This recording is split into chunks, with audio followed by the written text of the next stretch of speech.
오늘 함께 나눌 하나님 말씀은 시편 2편 1절부터 6절까지 말씀입니다. 시편 2편 1절부터 6절까지 말씀 제가 봉독하겠습니다. 어찌하여 이방 나라들이 분노하며 민족들이 헛된 일을 꾸미는가? 세상의 군왕들이 나서며 관원들이 서로 꾀하여 여호와와 그의 기름 부음 받은 자를 대적하며 우리가 그들의 맨 것을 끊고 그의 결박을 벗어버리자 하는도다. 하늘에 계신 이가 웃으시며 주께서 그들을 비웃으시리로다. 그때에 분을 바라며 진노하사 그들을 놀라게 하여 이르시기를 내가 나의 왕을 내 거룩한 산 시온에 세웠다 하시리로다. 아멘. 오늘 이 본문을 중심으로 시편 말씀 나눈 두 번째 시간 어찌하여 라는 제목으로 여러분들과 함께 말씀 나누기 원합니다. 우리들은 지난 한 주간 인간의 악함이 어느 정도까지 커질 수 있는지를 여실하게 보여주는 한 사건 앞에 매우 큰 충격을 받았습니다. 특별히 교회를 다니던 우리들에게 더 큰 충격으로 다가온 것은 그런 악한 짓을 한 이들이 목사의 자녀들이었다는 것과 또 그들 스스로 교회를 열심히 다녔던 또 선한 일을 하기에 앞장섰던 교인이었기 때문입니다. 또한 그들을 위해 탄원서를 제출한 부모들의 어떤 교회 신자들을 보면서 우리 안에 이기적인 탐욕과 또 숨기고 싶은 인간들의 죄가 얼마나 끔찍한 것인지 우리들은 그 악취와 마주해야만 했습니다. 우리들은 교회의 문화와 또 종교적 생활이 한 사람 안에 내재한 악함을 근본적으로 변화시키지 못함을 이번 사건을 통해서 뼈저리게 깨닫게 됩니다. 사람들이 좋은 사람인 척하며 살아가고 또 남들에게 좋은 평판을 받으며 산다고 하더라도 그 안에 도사리고 있는 죄는 그 어떤 사람도 끔찍한 악인으로 만들 수 있는 거대한 늪과 같은 것입니다. 그렇기 때문에 사람들 가운데 있는 그 늪과 같은 죄가 인간이 추구하는 가치들, 그것이 얼마나 높고 고상하다고 하든지 간에 그런 인간들이 추구하는 모든 가치들을 매우 허망하게 만드는 것입니다. 사실상 사람의 가치와 비전과 사람의 정의를 망치는 것은 사람이며 더 정확히는 사람 가운데 있는 근원적인 죄라는 사실을 우리들은 깨닫게 됩니다. 이러한 도전과 실패의 역사가 가인의 시대 이후로 지금까지 이어져 내려온 사람의 역사였다는 것을 우리는 다시 한번 기억하게 됩니다. 그리고 오늘 우리가 함께 나눌 시편 2편에도 이러한 사람들의 모습이 나타나고 있습니다. 오늘 시편은 아마도 다윗이 썼을 것인데 사도행전에서 베드로가 예수님이 약속된 메시아임을 증언할 때 이 시편을 인용하기 때문에 사람들은 시편 2편을 메시아 예언지라고 이야기합니다.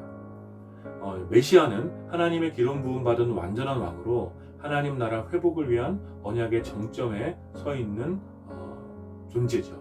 따라서 메시아에 대한 예언은 하나님 나라의 회복과 하나님의 완전한 통치에 대한 예언이라고 할 수 있습니다.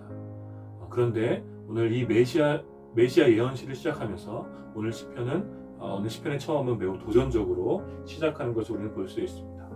시인은 어찌하여라는 강력한 비판으로 오늘 시를 시작하고 있습니다. 하나님께서 세우신 왕을 통하여 온 세상 가운데 하나님의 사랑의 통치가 임하는 것은 사실상 세상의 유일한 복이라고 할 수 있죠. 그것보다 더 세상 가운데 좋은 것이 있겠습니까? 하나님의 사랑의 통치가 온 세상 가운데 충만한 것.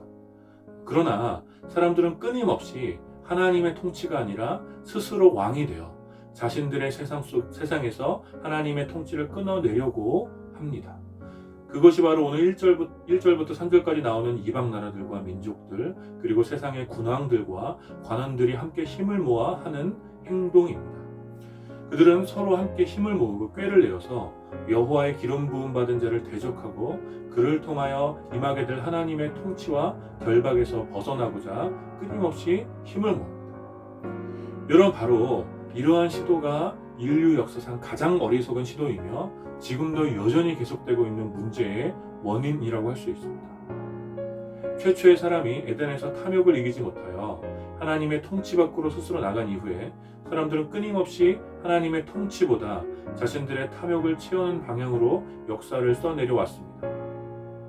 그래서 오늘 시편에서도 하나님이 세우신 다윗에 대하여 끊임없이 비방하고 그를 끌어내림으로 하나님의 통치가 임하는 것을 방해하고 자신들의 탐욕을 채우려고 하는 것입니다.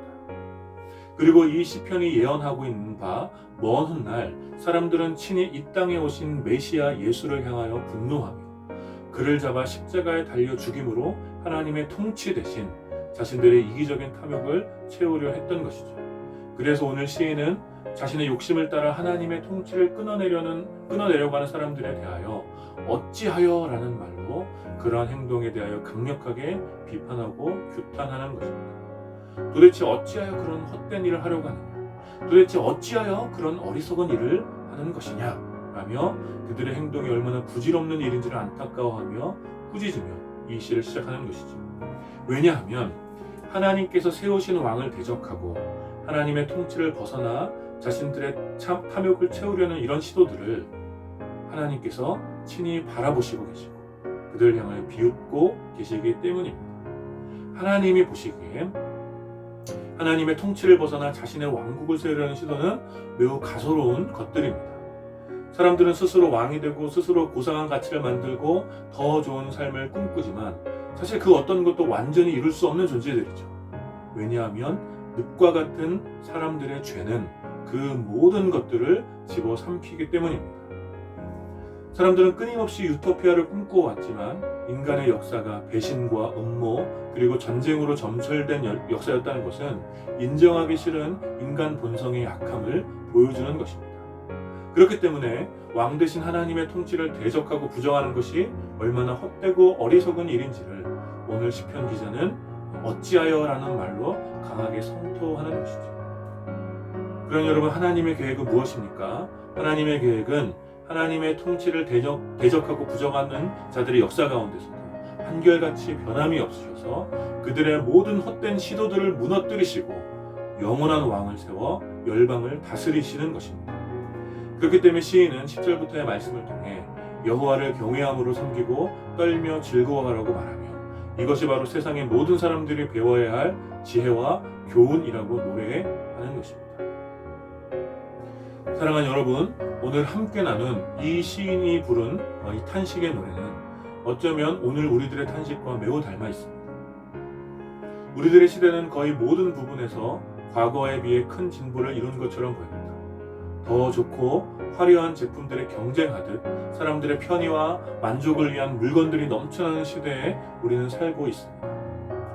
통신기술의 발전은 지식과 정보의 대중화를 실현하여서 보통 사람들의 의식 수준을 매우 높여놨죠. 그래서 그 어떤 시대보다 고도로 지식화된 오늘을 우리들은 살고 있습니다. 윤리와 도덕에 대한 기준도 매우 높아졌죠.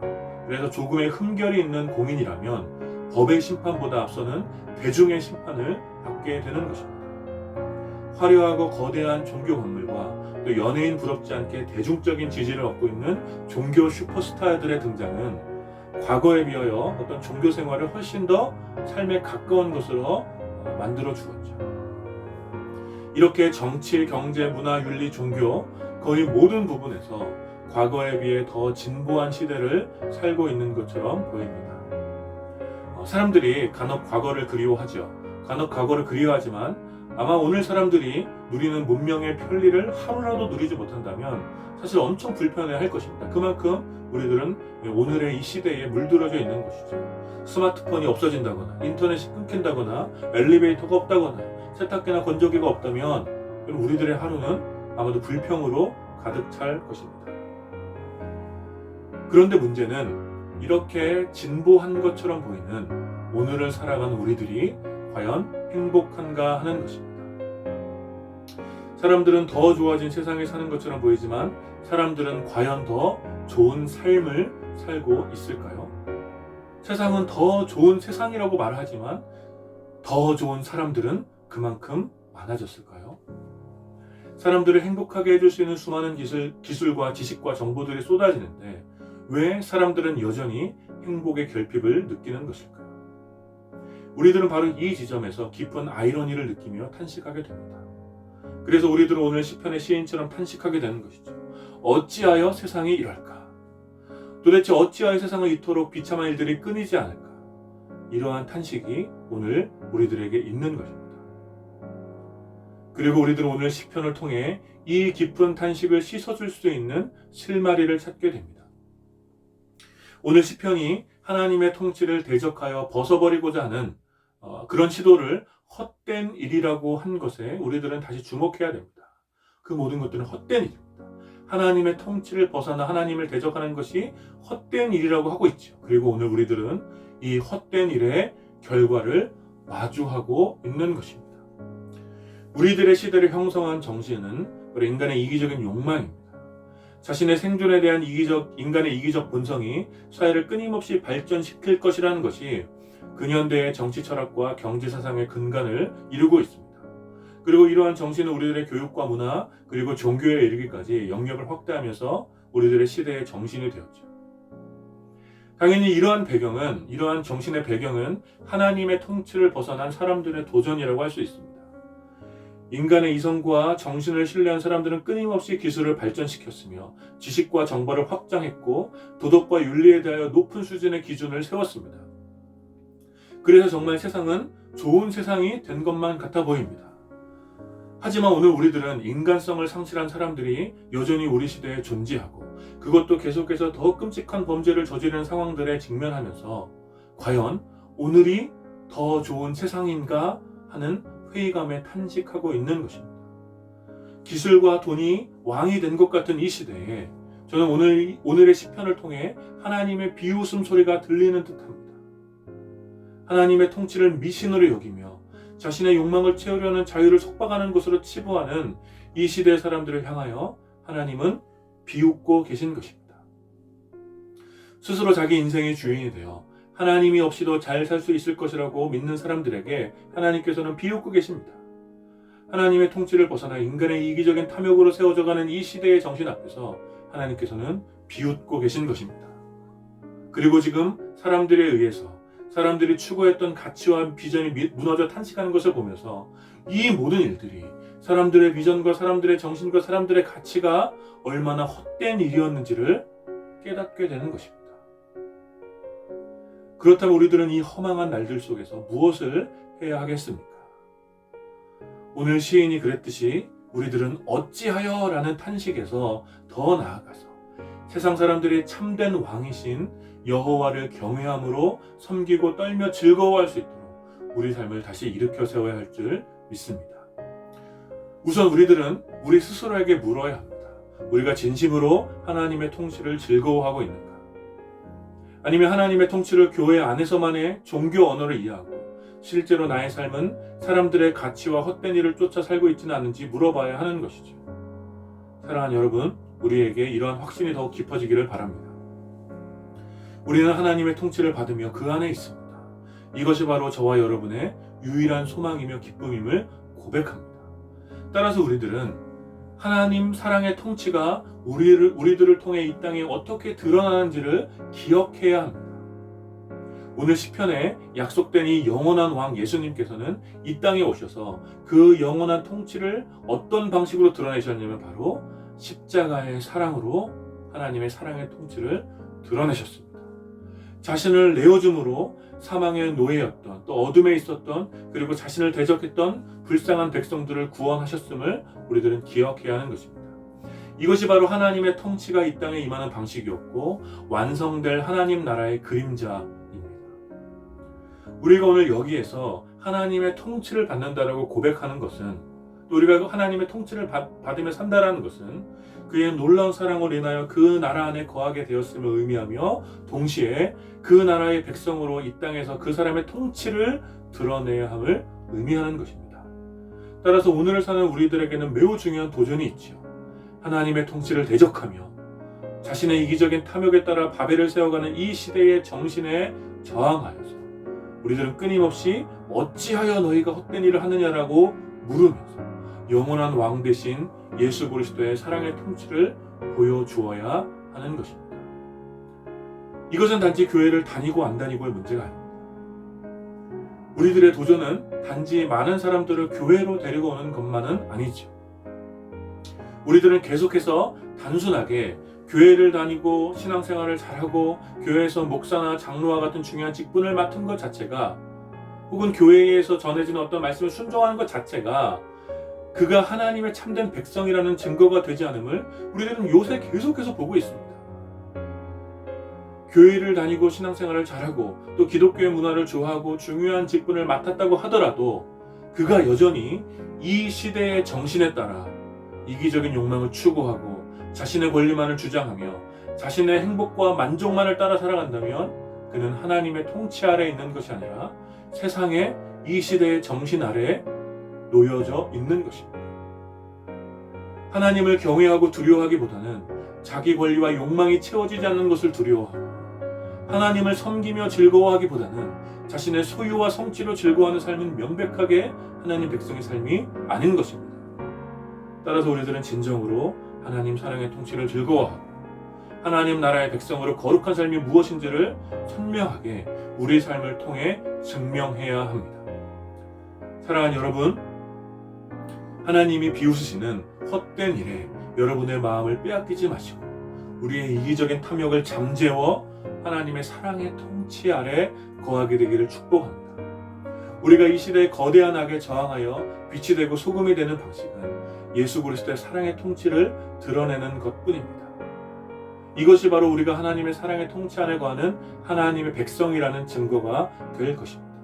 그러므로 사랑하는 여러분, 하나님의 통치를 대적하여 세워져가는 이 시대의 악한 정신에 대하여 끊임없이 어찌하여 라고 탄식하면서 그들을 왕 되신 하나님 앞으로 함께 이끌어 오시는 그런 삶을 사시기를 축복합니다.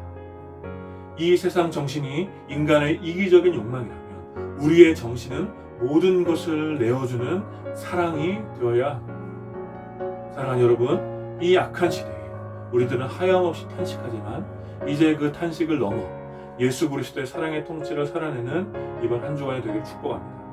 여전히 암울하고 슬픈 소식들이 우리들을 괴롭게 하지만 오직 여호와께 피하는 자들에게 복이 있음을 기억하시면서 우리의 사랑하는 이웃들과 더불어 피난처 되시는 하나님께 나아오시는 여러분들이 되기를, 복의 통로로 사시는 여러분들이 되시기를 축원합니다.